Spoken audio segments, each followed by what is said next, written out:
Part 1. You will hear a library assistant talking about the library she works in. First, you have some time to look at questions 1 to 5.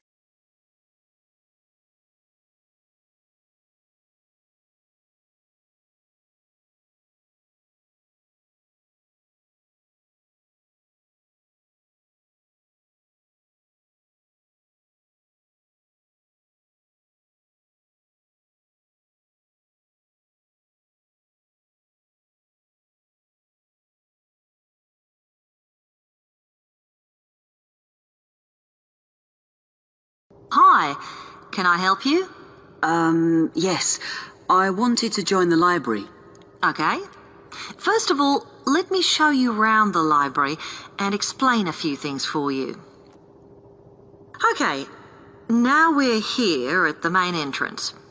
You can see the reception, which is where you bring back and take out books. And also, we can order books and answer your questions there. Next to the reception, where you can see those old desks, is where we keep the magazines, because you can sit down and read there. They're divided into sections for sciences, geography, arts, etc. Then, at the back of the library, you can see the section for old books.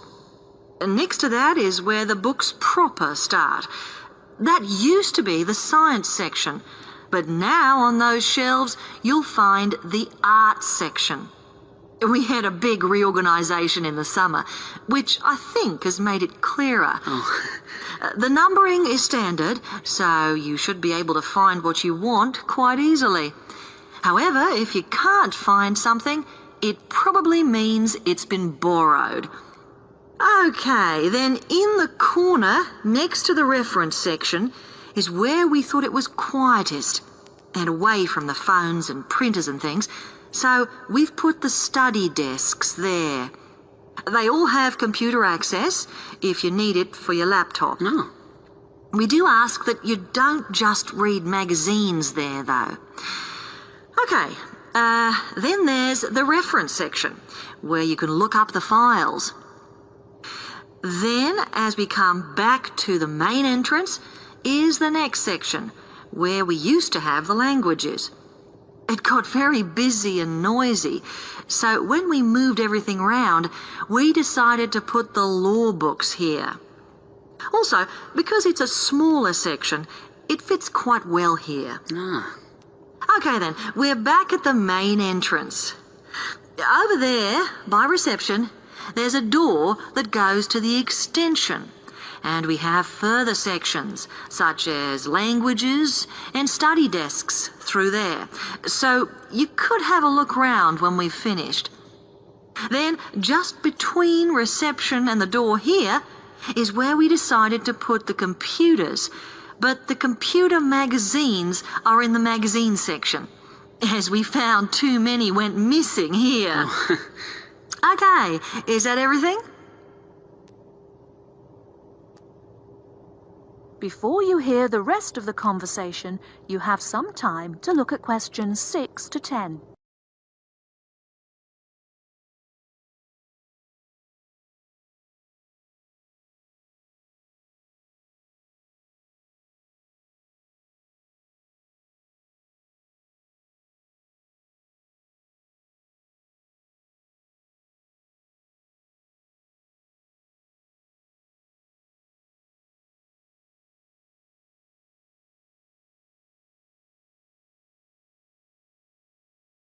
That's great, thanks. Can you just tell me a bit about borrowing and the rules and whatever? Of course. Over the last 2 months, we've been introducing a new system for this, and you can now take books out for 6 weeks. That's generally enough for most people. We usually get books back within 30 days. Of course, you may decide to renew the period. You used to have to come in to get the book stamped, because we don't like doing it over the phone, as there's no record of it. But now you can do all that via email. If you do forget to renew, then we do make a charge, I'm afraid. That helps our costs, of course, but we do insist on it. The good news is that there is only one charge. I know some libraries charge £1 for 1 week and then it goes up with each week it's late. We ask for £1.50 as we think that's high enough to stop people being overdue. The other thing you may want to know is what you do about books that are not on the shelves. We do have a system for reserving them. All you have to do is fill in a yellow form behind those blue ones on the desk and give it to someone at reception. We'll let you know when it comes in. Also, sometimes you'll need a journal article that we don't have but can get from other libraries. So we offer an ordering service if you need it. Now, if you'd like to fill in this form... That is the end of part 1. You now have half a minute to check your answers.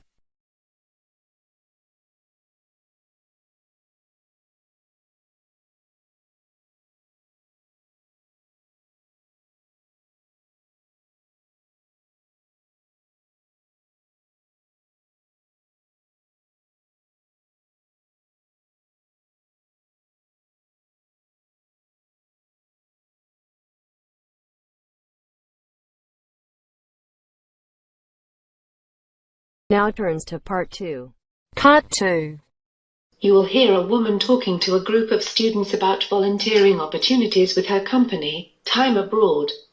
First, you have some time to look at questions 11 to 14.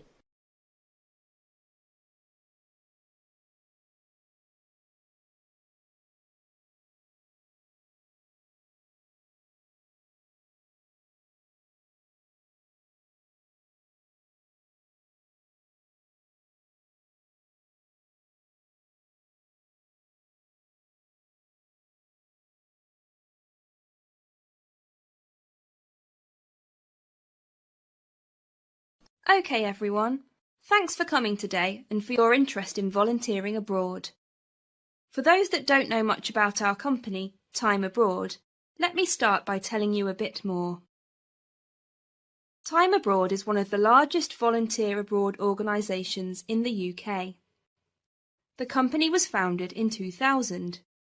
In 2007, the company grew by joining with another company, PT Travel, making us even larger. In 2014, we sent 10,000 people abroad on a variety of service projects and internships overseas, more than any other company. All participants receive the best support from our full-time professional staff to ensure that the experience is safe, worthwhile, and fun. We have lots of very experienced staff working for us. We have around 150 full-time staff members, many of whom are former volunteers themselves, inspired by their own experience. Some of these people are even part of the original groups of volunteers back in the early 90s. About 75 of those staff are not located in the UK at all, and spend their whole time in another country supporting the volunteers. They are experts on the local communities you are working in, having spent their whole lives there. They have vast experience in fields such as community development or education. The times that volunteers join the programme vary a lot. Some join in July because they have just finished studying at college or university and want to do some volunteering before they move on to work or further study. The winter months are also popular because people want to escape the cold weather in the UK. But there are no set start dates, and programmes run continuously throughout the year, so the majority of volunteers start when it is best for them. Time Abroad is an entirely independent organisation, which does not receive any funding from religious bodies, political parties, development organisations, or other sources. And of course, we don't request money from our partner organisations in the developing world. All our work is 100% funded through your contributions as a volunteer. We do get help from the government, but that is from reduced business taxes, not financial contributions. It is this financial independence that gives us the freedom to set up projects wherever we think it may be useful, and where we think that our volunteers can make a valuable contribution.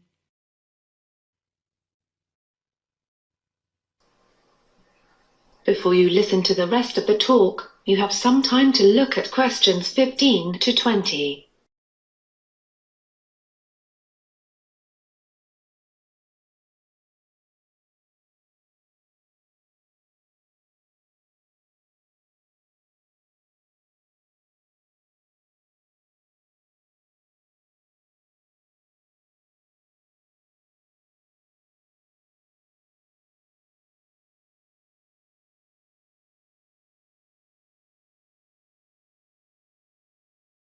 Now I'm going to tell you about some of the more popular opportunities in a bit more detail. One of the most popular volunteering choices is teaching. You'll find a warm welcome awaits you from our students around the world. The main thing you will do is assisting with English conversation, because although the local teachers are very capable of teaching the structural aspects of the English language, such as the grammar, they do not use the correct intonation or pronunciation, because they lack the confidence of a native speaker. By providing conversational English teaching, you can greatly enhance the learning experience of thousands of children and adults with whom we work in the developing world. You can also volunteer in agriculture and farming. Access to safe and healthy food is a major concern of any society.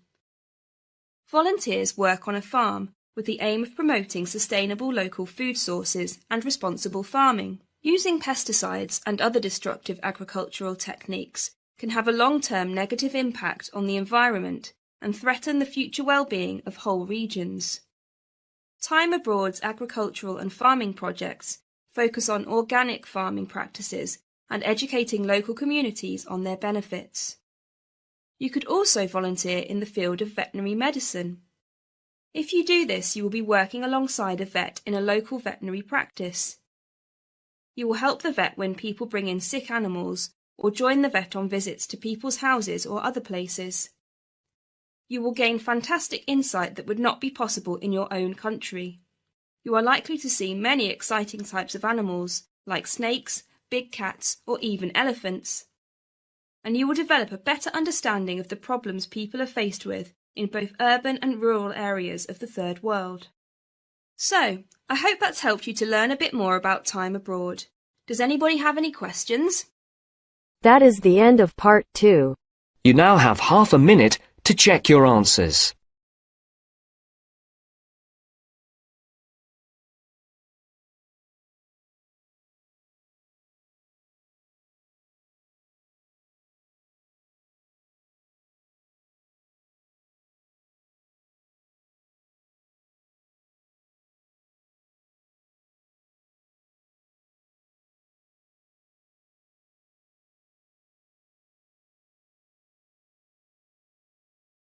Now turns to part 3. Part 3. Later that morning, Ava attends a special class for students who are non-native speakers. The tutor is interviewing an ex-student of the college. First, you have some time to look at the questions.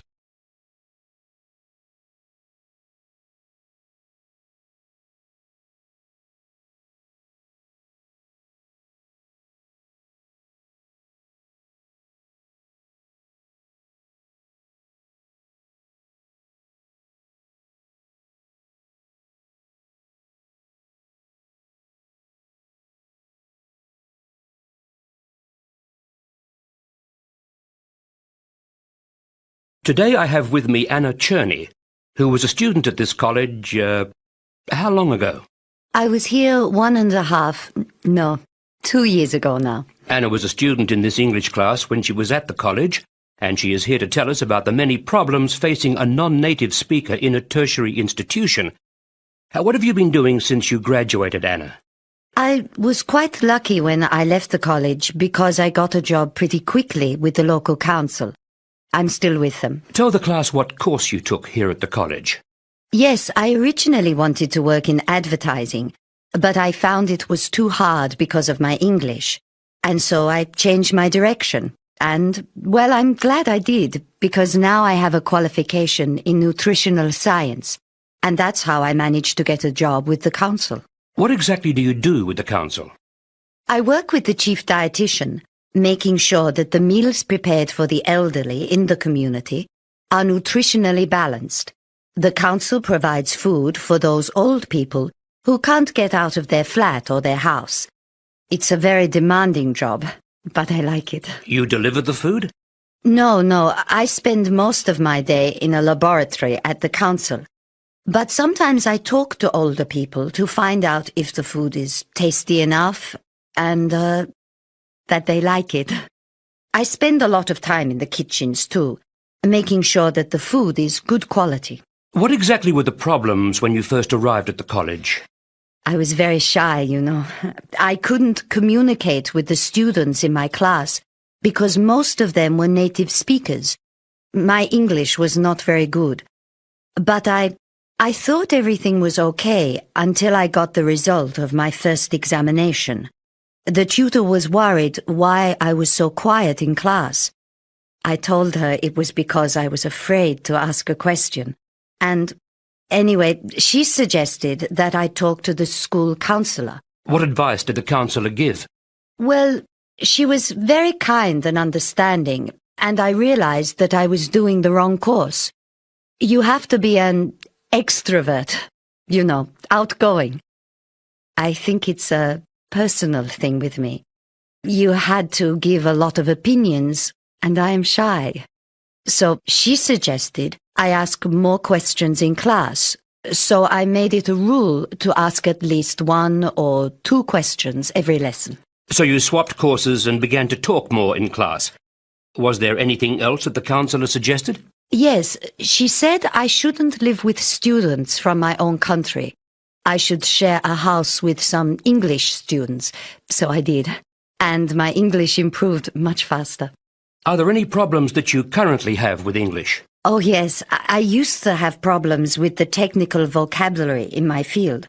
But you pick that up pretty quickly. Now it's mostly, I have difficulty trying to understand the colloquial language of the English. The way they express themselves is sometimes very strange. I see. How do you increase your vocabulary, for instance? I listen to the radio a lot. Interviews on radio, talkback programs, that sort of thing.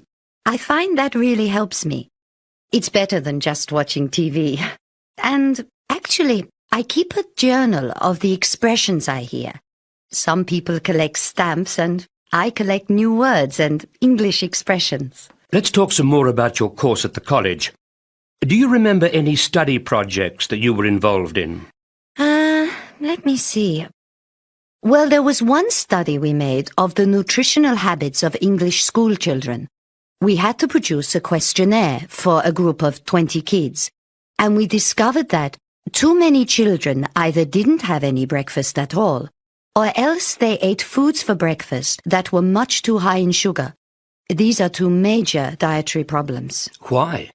It's complicated, but breakfast is an important meal because your metabolic rate, the rate at which the body burns up food, is faster the earlier you begin eating in the day.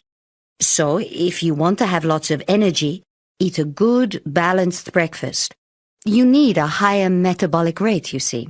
Also, too much sugar in the diet can cause the blood sugar level to rise very quickly at first, and then drop too rapidly. For breakfast, this is bad because later you are more likely to feel sleepy and unable to concentrate. So, eat a good breakfast, you'll think better, concentrate better, and yes, you'll probably score better in your exams. Before you hear the rest of the conversation, you have some time to look at questions.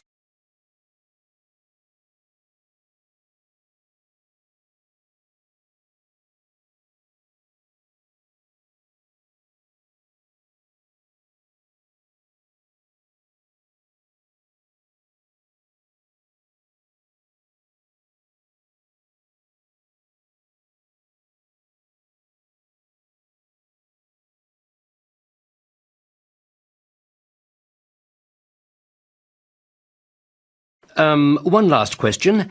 What about your future? Have you any immediate plans? Well, in the short term, I'll continue to work for the council and gain more experience there. I hope to get a position in a hospital, which would be much more challenging than my present job.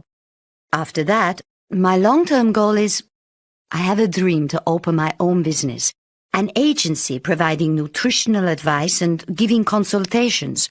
Or I might have to go back to my own country instead and do what I can to improve the diet of my people at home. I see. Now, does anyone have any questions for Anna? Yes, in the first row. That is the end of part 3. You now have half a minute to check your answers.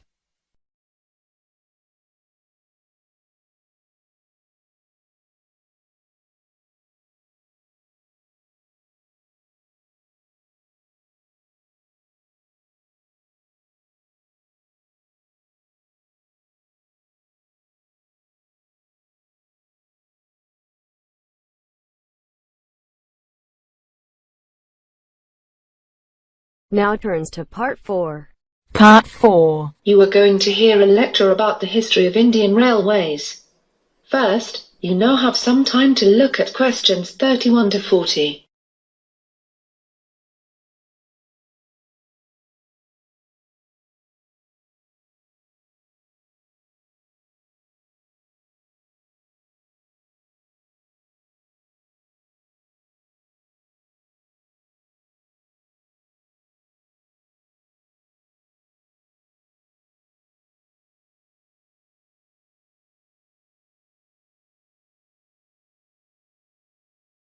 In today's lecture, we're going to be talking about the history of Indian railways, from when they began up until 1945, when they had all been taken over by the government.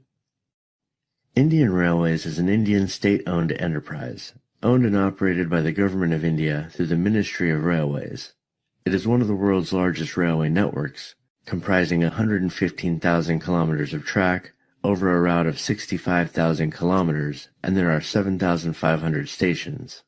It transports over 25 million passengers daily, which is over 9 billion on an annual basis. Indian Railways is the world's 9th largest commercial or utility employer by number of employees, with over 1.4 million employees. The history of rail transport in India began in the mid-19th century. The core of the pressure for building railways in India came from London. In 1848, there was not a single kilometer of railway line in India. A British engineer, Robert Maitland Brereton, was responsible for the expansion of the railways from 1857 onwards. The Allahabad-Jabalpur branch line of the East Indian Railway had been opened in June 1867. Brereton was responsible for linking this with the Great Indian Peninsula Railway, resulting in a combined network of 6,400 kilometers. Hence it became possible to travel directly from Bombay to Calcutta. This route was officially opened on the 7th of March in 1870, and it was part of the inspiration for French writer Jules Verne's book Around the World in 80 Days. At the opening ceremony, the Viceroy Lord Mayo concluded that if possible, at the earliest possible moment, the whole country should be covered with a network of lines in a uniform system. By 1875, about £95 million were invested by British companies in Indian railways. By 1880, the network had a route mileage of about 14,500 kilometers, mostly radiating inwards from the 3 major port cities of Bombay, Madras, and Calcutta. By 1895, India had started building its own locomotives, and in 1896 sent engineers and locomotives to help build the Uganda railways. In 1900, the Great Indian Peninsula Railway became a government-owned company. The network spread to the modern-day states of Assam, Rajasthan, and Andhra Pradesh, and soon various autonomous kingdoms began to have their own rail systems. In 1905, an early railway board was constituted, but the powers were formally vested under Lord Curzon, the then Viceroy of India. It served under the Department of Commerce and Industry, and had a government railway official serving as chairman, a railway manager from England, and an agent of one of the company railways as the other 2 members.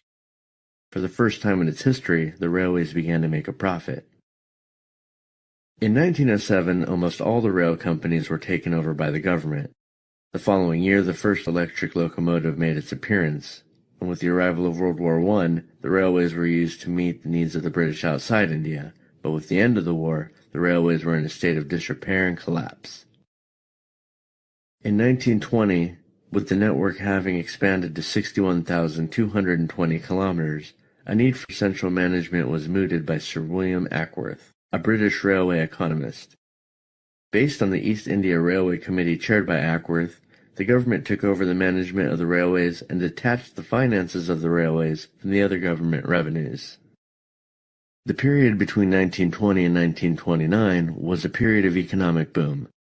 There were 66,000 kilometers of railway lines serving the country. The railways represented a capital value of some 687 million sterling, and they carried over 620 million passengers and approximately 90 million tons of goods each year.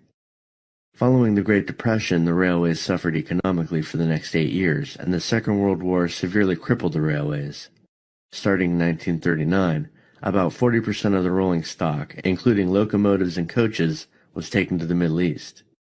The railway workshops were converted to ammunition workshops, and many railway tracks were dismantled to help the Allies in the war.